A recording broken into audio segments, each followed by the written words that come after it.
Welcome to Suara Hair Channel. Lucu-lucuan, nah itu saya, wah ini sesuatu yang baru.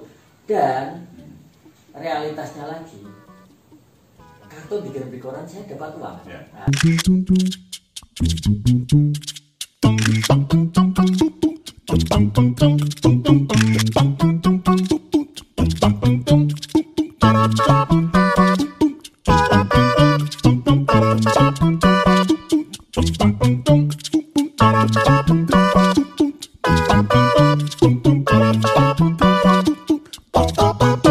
Nah, kreasi ke scribble juga ya? iya, skripsi. Urak-urakan akar-akaran ini loh.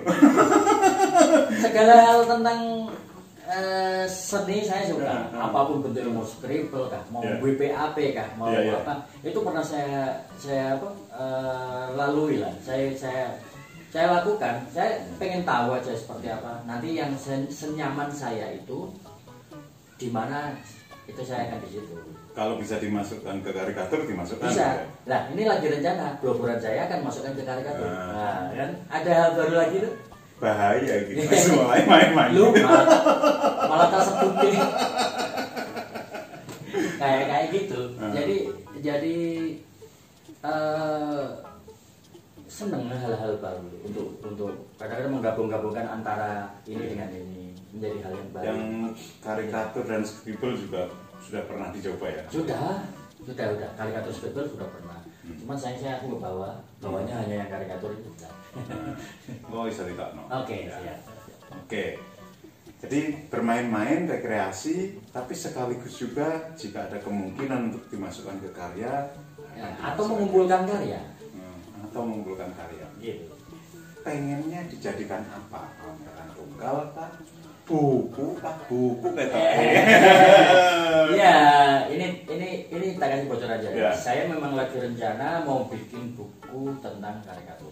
Jadi bukan editorial ya. Ini karikatur dulu. Yang wajar.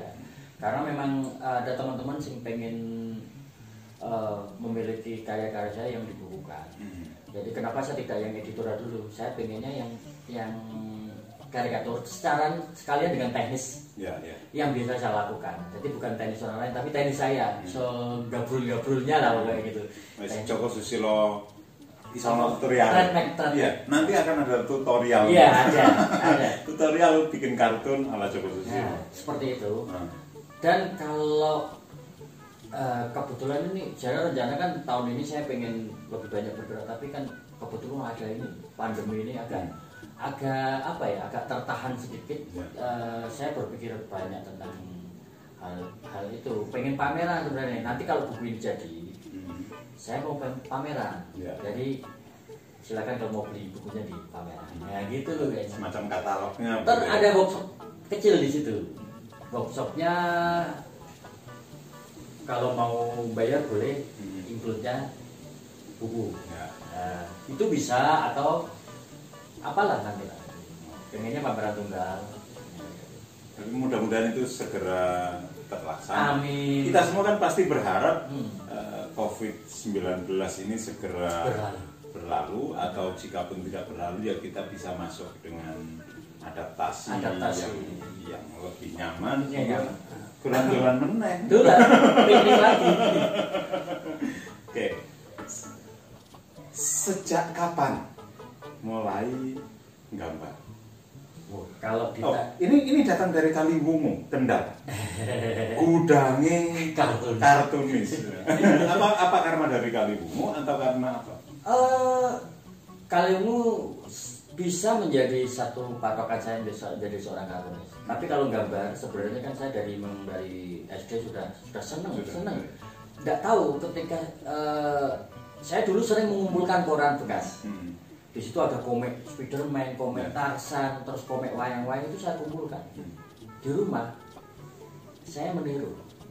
Belajarnya seperti itu. Jadi tidak ada guru sama sekali. Saya belajar sendiri. Mencari-cari apa ya, pokoknya seneng lah mengumpulkan majalah yang ada gambar itu saya potong, saya kumpulkan. Kemudian ditiru, itu proses belajar saya gitu. Dari kesukaan itu, terus kenapa saya ke kartun? ini langsung tak lompatkan aja. Ya. Pada tahun sekitar 1980 itu tua ya. Kita tua ya. Panik nih begitu ngomong tahun. 1981 atau 82 Ya. itu ada pameran Kelas piro? kelas SD. SD kelas 5 atau kelas 6. Ya. Jadi ada pameran nasional, pameran kartun nasional pertama di Kaliwungu. Ya. Sekalian berdirinya kelompok kartunis Kaliwungu. Ya. Itu sebagai apa? Totan gitu. Sebagai koyo Launching. launching Ya. gitu. Lah, ketika saya melihat pameran itu, nggak tahu visual saya tertarik ke ini gambar sederhana. Tapi di situ ada humornya yang membuat orang tertawa, itu kayak saya semacam apa ya? Ada hal yang menarik bahwa gambar itu ternyata bisa membahagiakan orang. Ya. Nah, itu loh. Itu yang menjadikan kenapa saya tertariknya ke kartun bukan ke lukis. Padahal saya mempelajari lukis, mempelajari gambar manusia, wajah juga bisa. Cuman kenapa saya arahnya ke situ? Yaitu kalau seni bisa membahagiakan lebih baik. Dan kartun itu lebih cepat membahagiakan orang, Iya, spontan gitu ya. Spontan gitu, kartun ya, bukan editorial. Ya, nggak perlu mikir banget. Gitu. Lucu-lucuan. Nah itu saya wah ini sesuatu yang baru. Dan realitasnya lagi, kartun dikirim di koran saya dapat uang. Ya. Nah, Saat itu. sebenarnya lebih banyak itu. Lebih banyak ke arah dapat uang ya. Iya. Ya biasa kan kondisi. Ini sama dengan kalau saya dan kawan-kawan yang nulis itu dorongannya ya rasa lapar. Rasa lapar. Tapi rasa lapar itu tidak serta-merta, kalau saya tidak serta-merta mengungkung dalam arti menguasai. Tidak. Ada sisi lain saya harus berkarya. Berkarya yang bagus supaya apa? Saya itu punya sebuah sejarah, punya sebuah karya yang saya kumpulkan menjadi satu monumen lah. Banyak tuh karya di rumah, buku-buku, coret-coret saya masih. Bahkan gambar-gambar sketch saya di Suara Merdeka yang dimuat tiap hari itu saya bawa ke rumah kardus-kardusnya. Ya. Ketika saya di Suara Merdeka, interaksi saya itu aku gawe ke ilustrasi nggak halaman ini. Ya, jadi selalu berinteraksi gitu. Oke, balik lagi. Nanti soal Suara Merdeka kita omongin secara khusus. Khusus saja. Itu kan hanya sekilas.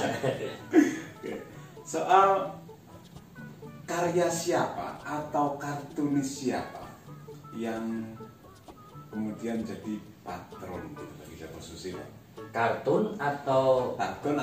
Boleh kartunis, boleh karikaturis gitu. Kalau kartun, pertama kali saya itu senang ketika saya membeli sebuah buku.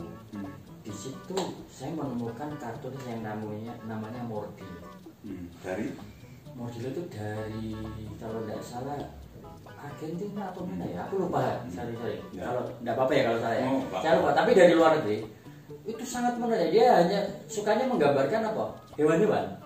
Jadi hewannya yang lucu. Tapi saya suka coretannya, gerakannya dinamis banget. Dalam arti ketika dia menggambarkan orang lompat, ada ding-ding, ada gerakannya itu. Ada efek-efek di sampingnya gitu. Ya, saya senang warna-warnanya sederhana. Itu kalau kartun ya. Kalau editorial, karena patron kita tahulah beliau-beliaunya kayak semacam game awal-awal game Sudarta sama Mas Pramono, terus banyak lah kayak Mas siapa yang tempo yang sudah almarhum itu Prianto Sunarto. Ya beliau-beliaunya itu patron saya bagaimana menerjemahkan sebuah berita menjadi. Persoalan coretan mungkin saya tidak meniru karena beda itu proses. Jadi bagaimana saya gitu mempelajari ini bagaimana main simbol main simbol-simbolnya seperti itu. Terus berlanjut lagi setelah saya belajar editorial, saya belajar ke karikatur. Tapi ini catatannya gini, karikatur itu saya mengenal karikatur waktu dulu pameran di Jakarta. Itu ada seorang karikaturis Indonesia yang dari Bangka Belitung. Bangka Thomas Leonard. itu menurut saya kartu karikatur Indonesia pertama yang distorsi deformasinya sangat luar biasa, dan orang masih bisa melihat bahwa ini loh karakternya. Tapi dia bentuk kadang mirip keledai, orang yang mirip keledai, tapi masih orangnya masih muncul. Iya, gitu loh. Sayang beliaunya itu meninggal muda dalam arti sakit. Jadi saya belum pernah ketemu, tapi saya banyak mempelajari teknik beliau dari cara distorsi. Joko Susilo itu punya cara distorsi, meletotnya wajah, sembletot-meletotnya, dan orang masih tahu, masih kenal ini yang digambar adalah ini. Gitu. Ya.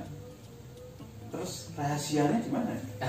Bagaimana melihat orang, menggambarnya, kemudian bisa ketemu ciri yang kuat? Iya, itu persoalan bagaimana kita menangkap visual kalau saya. Jadi tiap seseorang itu ada satu ciri khas yang menonjol di wajahnya. Nah, itu harus dipelajari memang. Kalau orang sekilas itu mungkin tidak akan menemukan, tapi itu harus mempelajari. Lama sih prosesnya. Saya dulu juga susah, tapi akhirnya saya melihat, oh ini ternyata orang ini di sini letaknya. Itu yang menjadi, terutama mata. Mata itu sebenarnya ada cerminan dari wajah itu sendiri. Kalau matanya berbeda, mungkin menurut saya mesti agak berbeda. Itu kan ketika melakukan deformasi, meletot wajah itu, ada bagian yang sengaja dibesarkan. Bagian apa dan mengapa bagian itu yang dipilih? Ini beda-beda soalnya, kadang-kadang hidungnya, kadang-kadang mulutnya, kadang-kadang kupingnya. Iya. Lah kan saya bilang itu kita harus mengamati sebuah karakter seseorang. Coba amati seseorang. Kalau kayak saya sendiri lah, hidungku besar. Ketika saya gambar diriku, mesti hidungnya tak besarin. Dan ini bibir saya ini lancip. Karena ini lancip dari samping. Nah, itu intinya itu seperti itulah. Kalau menangkap sebuah karakter seperti itu. Coba amati aja apa yang menjadi. Nah, coba pelan-pelan ini kalau kurang mirip disikat lagi, diulang-ulang. Sikat itu tidak hanya sekali. Diulangi kurang enak, diulang lagi, baru kalau sudah matang fix kita gambar seperti itu. Setahu saya dia juga sering menggambar cepat di banyak event. Iya. Kan tantangannya jadi jauh lebih besar. Ya. Gambar cepat di hadapan orangnya 5 menit dan 5 menit ya.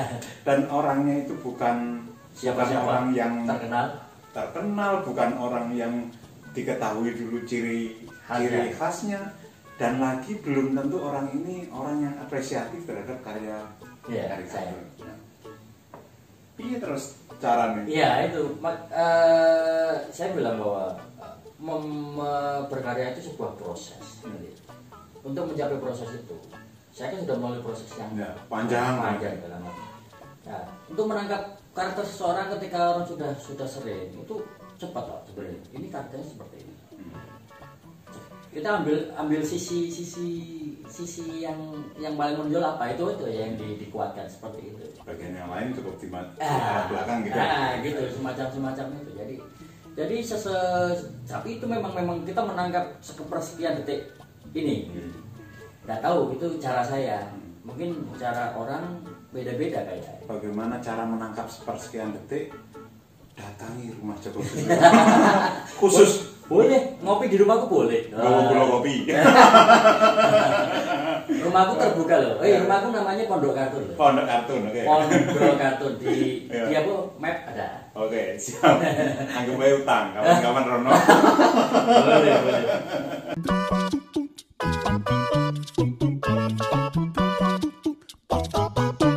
Terima kasih untuk Anda yang sudah subscribe, yang sudah like, komen, dan semacamnya. Mudah-mudahan itu bisa menjadi tambahan energi untuk saya mengundang lebih banyak orang keren yang lebih keren dari Joko Susilo. Dan akhirnya kita bertemu di kesempatan yang berikutnya.